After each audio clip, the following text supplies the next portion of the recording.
Walking your dog in a busy city environment is a completely different challenge than walking them in your local neighborhood. Here's the first thing to keep in mind. This is the Dog Training Revolution. Click thumbs up and subscribe so you never miss an episode. Whether it's curiosity or fear or excitement, distractions bring out emotions. We've come to the city here in kind of an off time because we wanted to reduce the odds that we would flood him with too much stimulation. There's so much for your dog to process in the city. So our job is really to help our dogs navigate the emotions that those distractions bring out in them. He's noticing someone. Our overall goal in an outing like this is to allow them to see new things without overwhelming them, which can be kind of tricky. Nobody knows your dog like you. He looks a little anxious. You can look at their general body language and tell if they seem to be excited, on edge. There's a yawn, the ears are kind of down. There's another lip lick. The idea is to decrease our dog's stress and not add to it. Well done, sir. So in moments like this, the last thing you want to do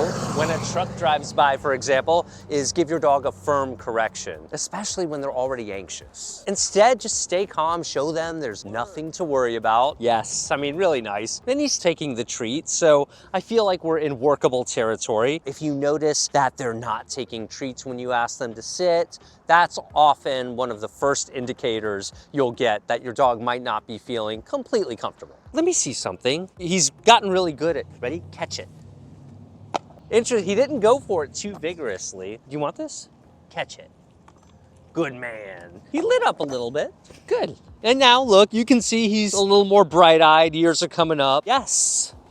Good man. So this might be a good way to reward him, and it might also be a good indicator as to whether or not he's feeling nervous. Now he's starting to get a little peppy. Look at that tug right there. Remember, it's not just about what we can see. Sounds and smells are also things that your dog really notices. I can't overstate this. They're built different. When he's noticing all this traffic, we got a bunch of it here. I'm looking at his ears. Just like with us, loud noises can cause anxiety with dogs too. Here, do you want this? You can see he's like stay. He's not so into that Frisbee right now as we have that group of cars pass all at one time. In a place like this, all of that can be really overwhelming for a dog. Come on, let's go. I mean, those are the kind of things right there. A big tape measure was right in front of him. You just can't set this stuff up. Oh boy. Now this, can he walk on that? You cannot imagine the amount of information that is pouring into your dog's nose. Come on, buddy, let's go. Every second. Good man, yes, that was, see? He noticed that and he did quite well. When Wallace checks in with me, I'm gonna be quite liberal about giving him a treat. Yes. I got an automatic check-in, as if to say, I like that you're checking in with me. You're looking to see where the walk is headed. Those are all really encouraging signs. When training is more exciting and engaging, it becomes much easier to teach your dog rock-solid habits. For obvious reasons. They're having fun along the way. This BarkBox promotion has been taken over by an octopus. I don't think Inertia can believe that this thing is real. Bark toys are always thoughtfully designed. You won't find anything like them out there. You hear those crinkly sounds? Super Chewer products are for those dogs that need the absolute toughest things that mankind can build for them. Regardless of the size of your dog, they are going to XL your first box. Your dog is gonna get the biggest, most gigantic toys ever made for dogs. Sign up for BarkBox or Super Chewer. I'm gonna have that link in the description. So say he was becoming uncomfortable with something in the environment. Distance is your friend. Look for places where you can pull off, create distance like this, get them away from that in a way that de-escalates that emotion and makes them feel more confident. And I'd recommend that you practice these exercises outside of heavy distractions. That's your cue that you'll need to do some exposure around those things and provide reassurance. And don't think you need to wait for your dog to have a big reaction before you create some distance. Look at this bear. Look, he noticed it. Can we go check it out or not? I'll encourage him. I'll see if he wants to. Yes. We've also got that music playing. He's looking at me, waiting for the treat, looking back at the bear. This might be a place where it might be a good idea to give him some more distance so we don't overwhelm him, but he's doing pretty good. Stay. Yes. Good man, let's go. You did really well there. that was a good experience, you know. He went up, he checked it out at a distance he was comfortable with. A general rule is that if you do create that distance, you look for the point in space where they will take the treat. Here, you want this? And then that becomes an indicator that they're feeling a bit more confident. Good man, catch it. There it is. Yeah, get it, get it, get it. There we go. You can see he's a little more confident. Got some tug going. I love that. All right, let go, please. Thank you. We kind of take it for granted that our dogs will just adapt, but some will adapt quickly, others not so much. So we just have to get to know the individual dog.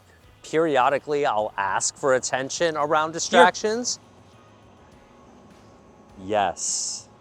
Love that. After all, I still want to make sure that I can get his attention on me when I ask. The way we get this is by making sure we express our appreciation to our dogs frequently for their good behavior. We have a pedestrian coming up here, so I'm going to try and keep him on my right, especially in a place like this where I may have to make a sudden decision to move quickly for one reason or another. And so there you saw, you can't control public variables, so that's what I'm talking about. You'll need those quick response times in situations like that. Good man, he really followed my direction there. That was nice.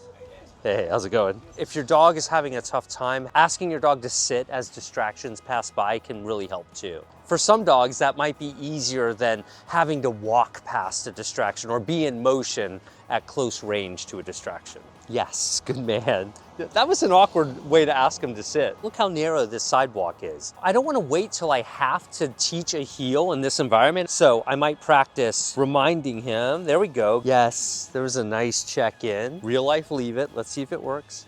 Wallace. Yes.